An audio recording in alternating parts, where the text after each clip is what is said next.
वहीं कल बंगाल की धरती से राज्य सरकार पर तीखा प्रहार करने और एसआईआर के मुद्दे पर घेराबंदी करने के तुरंत बाद पीएम मोदी असम के रण में पहुंचे। बंगाल में घुसपैठ और सुरक्षा के सवाल उठाकर सियासत गरमाने के बाद असम को विकास की सौगातें देने के लिए असम पहुंच चुके हैं, जहां पीएम मोदी के स्वागत के लिए जनता पलक पावड़े बिछाकर बैठी थी। पीएम के स्वागत के लिए असम की गलियां मोदी मोदी के नारों से गुंजायमान हो उठी, जो लगातार नारे सुनाई दे रहे थे। जब प्रधानमंत्री नरेंद्र मोदी ने गुवाहाटी की सड़कों पर एक विशाल रोड शो किया, चुनाव की आहट के बीच में सड़कों के दोनों ओर उमड़ा जनसैलाब और फूलों की बारिश ये साफ बयां कर रही थी कि पूर्वोत्तर का प्रवेश द्वार कहे जाने वाले असम में प्रधानमंत्री का जादू सर चढ़कर बोल रहा है। असम के विकास को नई ऊंचाइयां देते हुए पीएम मोदी ने कल गुवाहाटी में लोकप्रिय गोपीनाथ बारदोलोई अंतर्राष्ट्रीय हवाई अड्डे के भव्य और अत्याधुनिक न्यू टर्मिनल का भी उद्घाटन किया। करीब 5,000 करोड़ रुपए की लागत से बना ये नया टर्मिनल न सिर्फ पूर्वोत्तर बल्कि भारत का सबसे बड़ा हवाई केंद्र है और ये असम की संस्कृति और आधुनिक सुविधाओं का एक अद्भुत संगम भी है। इसे असम की आर्थिक प्रगति और पूर्वोत्तर भारत की हवाई कनेक्टिविटी के लिहाज से एक गेम चेंजर के तौर पर देखा गया। असम को तोहफा देने के बाद में प्रधानमंत्री मोदी ने जनसभा को संबोधित किया और इस दौरान हिमंता सरकार की जमकर प्रशंसा की। उन्होंने कहा कि हिमंता के नेतृत्व में असम का विकास हो रहा है।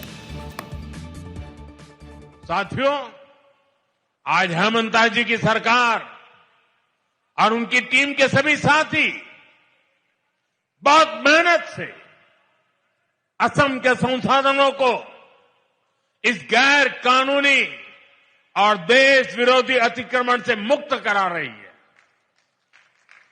असम के संसाधन असम के लोगों के काम आए, इसके लिए हर स्तर पर काम हो रहा है।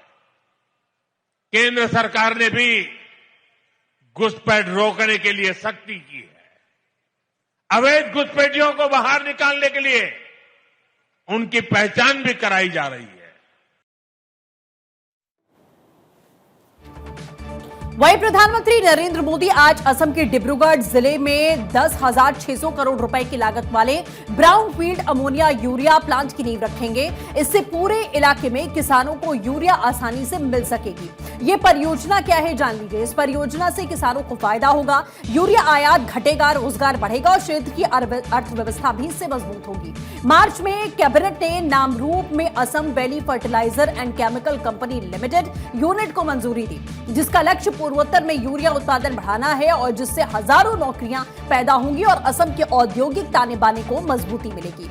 इसके लिए बजट में 12.7 लाख टन क्षमता वाले नए यूरिया प्लांट का ऐलान कर दिया गया। बीवीएफसीएल पूर्वी भारत का एकमात्र सरकारी यूरिया प्लांट है और बीवीएफसीएल 2002 में बनी है। ये पूरी तरीके से केंद्र सरकार के अधीन एक सार्वजनिक क्षेत्र की कंपनी है। आज नामरूप जाने से पहले प्रधानमंत्री शहीद स्मारक क्षेत्र का दौरा करेंगे और ऐतिहासिक असम आंदोलन के शहीदों को श्रद्धांजलि देंगे। और ये 6 साल लंबा जन आंदोलन था, जिसने विदेशियों से मुक्त असम और राज्य की पहचान की रक्षा के लिए सामूहिक संकल्प को मूर्त रूप दिया था।